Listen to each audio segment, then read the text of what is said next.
You know, when a billionaire investor, a guy who correctly predicted the 2008 financial crisis, says he's worried, you tend to listen. But what if he's not just talking about another recession? What if he thinks something far worse is on the horizon? Okay, let's get into it. And there it is. That's the quote from Ray Dalio that really made waves. It's more than just a prediction, right? It's a serious warning. But for that to really hit home, you got to understand who exactly is saying it.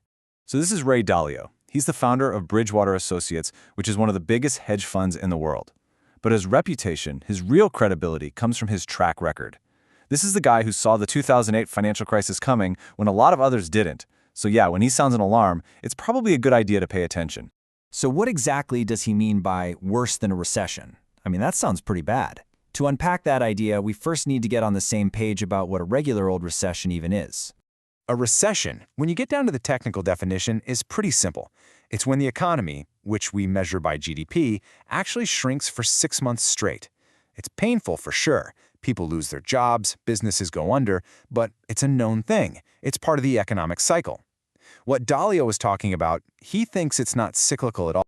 All right, so if that's a recession, what could possibly be worse? This is really the core of his whole argument. He's not just talking about another dip in the economy. He's pointing to something way more fundamental. And here's his answer. He's talking about a complete breakdown of the global system. You know, the one that's basically been in place since the end of World War II. So we're not talking about a crack in the economy. We're talking about the whole world order as we know it, potentially shattering. He calls it a profound change. To really make his point, Dalio draws a pretty chilling parallel to one of the most chaotic times in modern history. He argues that the things we're seeing today look eerily similar to the 1930s. He basically boils it down to these three key ingredients. First, you've got disruptive tariffs sparking trade wars all over the place. Second, you have massive, and I mean massive, levels of national debt. And third, you've got the classic story of a rising global power challenging the one on top. Dalio says when you mix those three things together, you get a really volatile situation. And I love his description of tariffs here. He doesn't just see them as some boring economic policy. No, he calls them throwing rocks into the production system. Think about that image. It's just a chaotic, messy act that can grind the gears of the entire global economy to a halt. This chart really lays out his whole point. In the 1930s, you had escalating trade wars. Today, Dalio points to these on-again, off-again tariffs. The 1930s had huge national debt. Check, we have that too.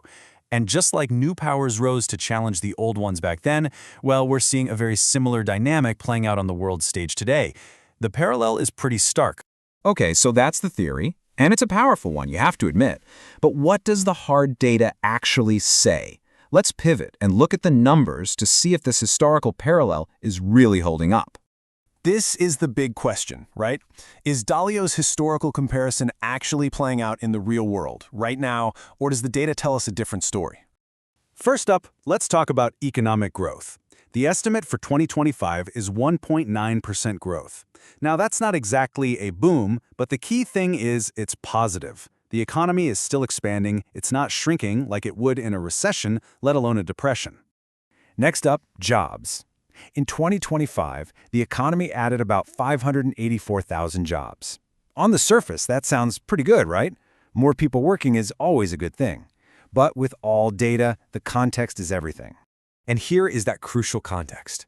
While we did add jobs, it was actually the slowest pace of job creation we've seen in over 20 years, outside of an actual recession.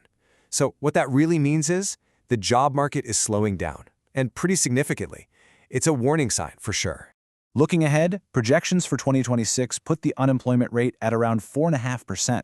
That's definitely a softer labor market, and it's not ideal. But to really understand what that number means, we have to compare it to the period Dalio keeps talking about. And this is where the difference is just staggering.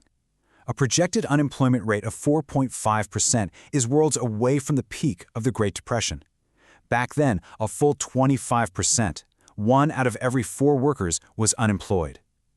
The scale of that catastrophe was just on a completely different level. So how do we make sense of this? We have Dalio's very serious warning on one side, and then we have economic data that looks, well, a little concerning, but not catastrophic on the other. Let's put it all together. Here it is, side by side. Dalio's warning is all about those parallels to the 1930s, the high debt, the tariffs, the geopolitical tension. The current data, though, shows an economy that's still growing, that's still adding jobs, even if it's slowing down, and has an unemployment rate that is a tiny fraction of what we saw during the Great Depression. And that leaves us with the ultimate question. Is Ray Dalio seeing the early tremors of a massive earthquake that the data just hasn't picked up yet? I mean, economic shifts often have lagging indicators, so the numbers today might not reflect the crisis of tomorrow. Or are his historical parallels a powerful warning, but one that just doesn't quite fit our current reality? That's the billion-dollar question we're all left to think about.